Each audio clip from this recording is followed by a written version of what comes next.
para isso acontecer foi através da fraude eleitoral, que todo mundo acompanhou. Nem os próprios observadores internacionais e nacionais viveram essa fraude. Por isso, na tomada de posse do presidente, o presidente Chabo, nós tiveram vários representantes de muitos países para dizer que eles não estão de acordo com esses resultados. Assim como a Renamo, mesmo outros partidos da oposição não estão a concordar com esses resultados. Para dizer que nós não podemos ser desprezados e levarem um partido que nunca existiu para segundo plano. Eu posso dar exemplo. Se for para Moma, se for para Matize, perguntar o que é, podemos, ninguém vai dizer nada disso. Mas se perguntar a Renamo, todo mundo vai dizer que conhece a Renamo e conhece os princípios da Renamo. Então acredita que a Renamo um dia poderá voltar a ser a maior força da oposição? Não vai voltar, é a segunda força no país. Dizer voltar é porque já estamos no terceiro. Não, isso não é verdade. A Renamo é a segunda força dentro do país. Na Assembleia da República podemos ter 28, através da fraude eleitoral. Mas aquilo que é a posição ou posicionamento da a Renamo é o segundo partido no país. E como é que se estão a reajustar esse estatuto que estão a ocupar neste momento? Até aqui ainda nós chegamos até lá, porque eu nunca fui contatado. Para que isso venha a acontecer, porque temos de receber um ofício do Estado e explicarmos ao nosso partido aquilo que temos para o futuro. Os antigos guerrilheiros da Renamo estão descontentes com a atual situação do partido, também exigem a saída do Suf Momad na liderança da formação. Como é que estão a resolver este assunto internamente? Primeiro, eu gostaria de dizer que não podemos generalizar em relação a um grupinho de pessoas e dizer desmobilizado. Eu também sou desmobilizado. Sou desmobilizado. Eu combati. Eu estava lado a lado com o presidente da Câmara. E só para o vosso conhecimento, nós realizamos o Congresso no ano passado. No ano passado. Ainda não temos 5 anos.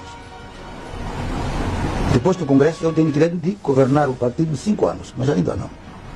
Agora, um grupinho de pessoas vir até na sede nacional exigir alguma coisa, isso é normal. Porque nós temos a abertura de cada um, diga aquilo que lhe vem no coração. Mas isto não pode contrariar aquilo que é o pensamento dos nossos órgãos. O partido tem órgãos. E são órgãos que decidem em relação ao partido. Não é um grupo. E dentro do partido temos uma organização que vela sobre os desmobilizados, que é a COLTE. A COLTE. Se fosse a COLTE a vir a exigir, se fosse a COLTE a vir a apresentar uma questão dessas, seria outra vez. Mas é um grupinho que não consultou o presidente da COLTE, não consultou órgãos da COLTE, para dizer que esse é um grupo de algumas pessoas que não têm nenhuma representação dentro do partido. Mas em nome da coesão do partido e da harmonia, há um esforço para abraçar esse pequeno grupo de descontentes no seio da Renamo? Para o nosso conhecimento, eu fui informado, foi há 2 dias atrás, o delegado provincial de Maputo reuniu com todos os desmobilizados da província de Maputo, onde alguns esses que foram ocupar a sede nacional, fazem parte, estiveram lá, foram informados aquilo que é o comportamento e aquilo que temos de seguir. Porque exigir o Conselho Nacional não é qualquer sujeito que aparece lá. O Conselho Nacional é que marca a Comissão Política. Mas o que nós queremos é o bem-estar da população moçambicana. O que nós queremos é que resolvamos o problema dos jovens. A habitação, emprego, e termos a educação, termos a saúde, termos as vias de acesso, água potável para o nosso povo. É o que nós queremos. A oposição está unida para isso? Estamos. Na plenitude? Estamos, porque queremos resolver o problema dos moçambicanos. E em relação à sociedade civil?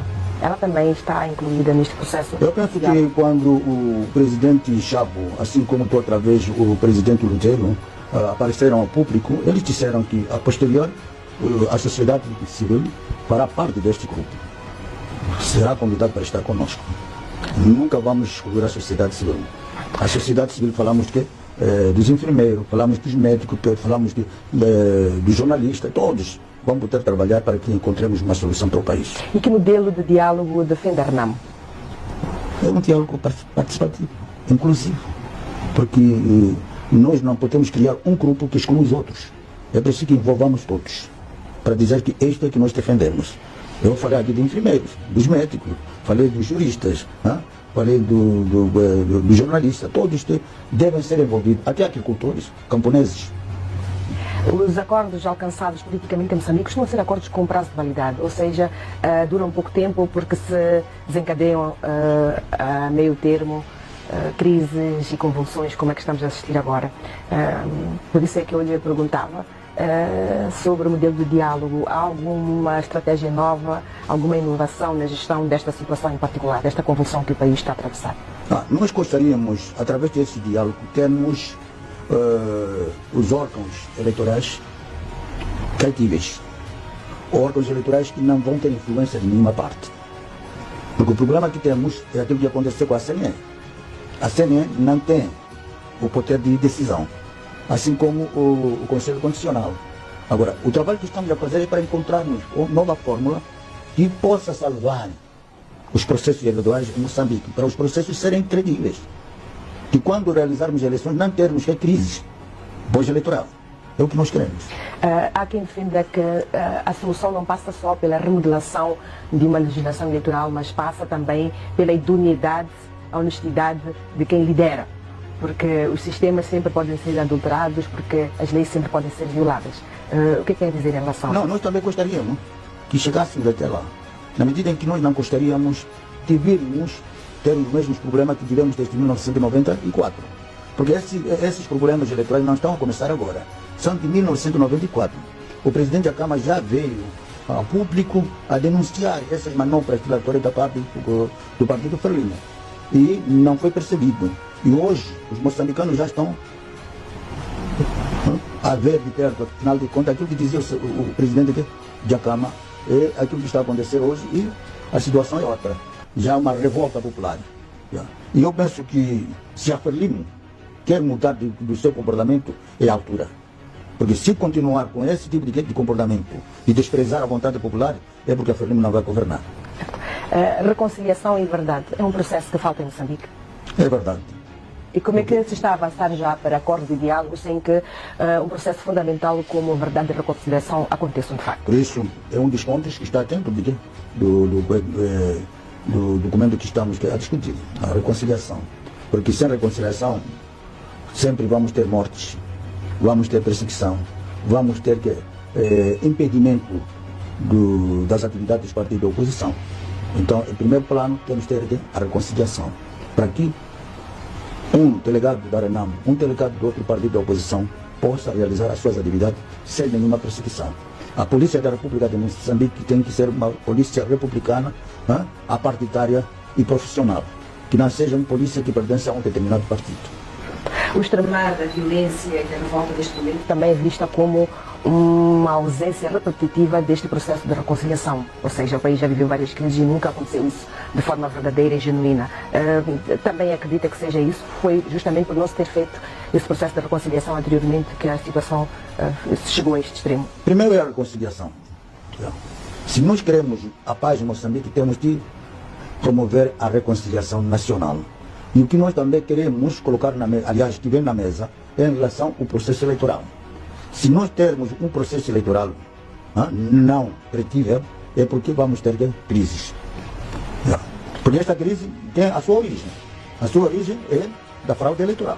Então, temos que encontrar uma solução. E a solução é sentarmos na mesa e o governo aceitar aquilo que provoca aquele conflito. Há alguns setores que sonham com uma espécie de reconciliação entre Venâncio Mondlane e a Renamo. A Renamo estaria aberta a uma possibilidade dessas, de voltar a ter Venâncio Mondlane como seu membro? É aquilo que eu disse no início, que a Renamo é um partido.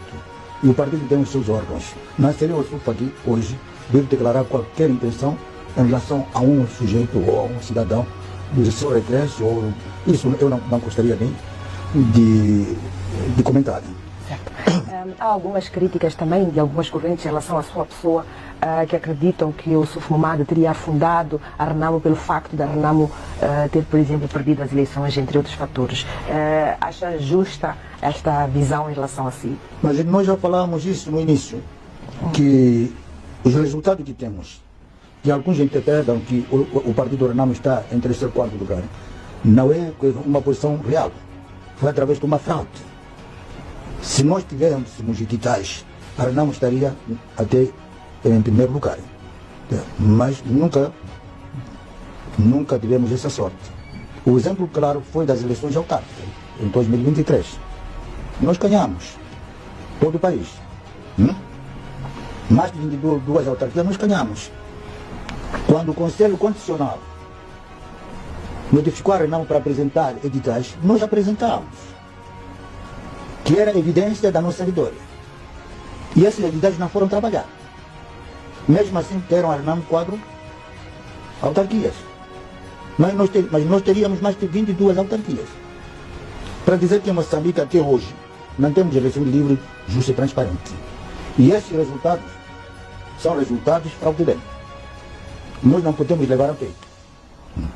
Acha que os ideais do partido Renamo ainda satisfazem a juventude que está na rua a reivindicar melhores condições de vida, mais democracia, mais transparência? Quem trouxe a democracia? Então eu entreguei a minha juventude. O Jacama entregou a juventude dele. O André entregou a juventude dele. É para que pudéssemos resgatar a democracia. Mas a Renamo não está a ajustar-se às necessidades atuais? Sim, senhora, eu gostaria de convidar o Macome para que passasse o nosso manifesto, para vocês verem o que é que nós estamos a defender no nosso manifesto. A juventude está lá. As dificuldades que o povo moçambicano está a viver estão lá. Aquilo que nós pensamos para fazermos amanhã estão lá. Para dizer que não há nenhuma diferença. Não há. Nós continuamos com aquelas ideias que nós defendemos durante a luta. E ao nível das lideranças intermédias do partido, pelo menos, há muitos jovens, portanto, que se identifiquem com os outros que estão na rua também a reivindicar, que possam garantir uma maior conexão, maior proximidade com a juventude moçambicana. O Macome não é jovem, o Batista não é jovem, o Mazanga não é jovem, Ivone Soares e outros. Os nossos delegados, alguns lá nas províncias, são jovens, nos distritos. Para dizer que a própria Renamo tem a juventude. A própria Renamo tem a juventude. E, para o vosso conhecimento, o partido que tem a maior representação em Moçambique é a Renamo. Para dizer que nós estamos ao lado dos jovens, dos adultos, daqueles da terceira idosos. Estamos lá com todos, nós defendemos. E ontem diziam que a Renamo era partido de quê? Dos idosos. Mas hoje já temos muitos jovens. Para o vosso Conselho Nacional, quais serão os temas críticos que estarão em cima da mesa? Eu não posso trazer hoje. Esse é o papel da Comissão Política, senão vou atrapalhar tudo. Basicamente era isto. Por favor, não se esqueça de subscrever-se e, por favor, partilhe o vídeo com amigos e familiares. Isso nos ajudará muito. Faça parte da nossa comunidade, dessa família gigante. Até lá, fique bem.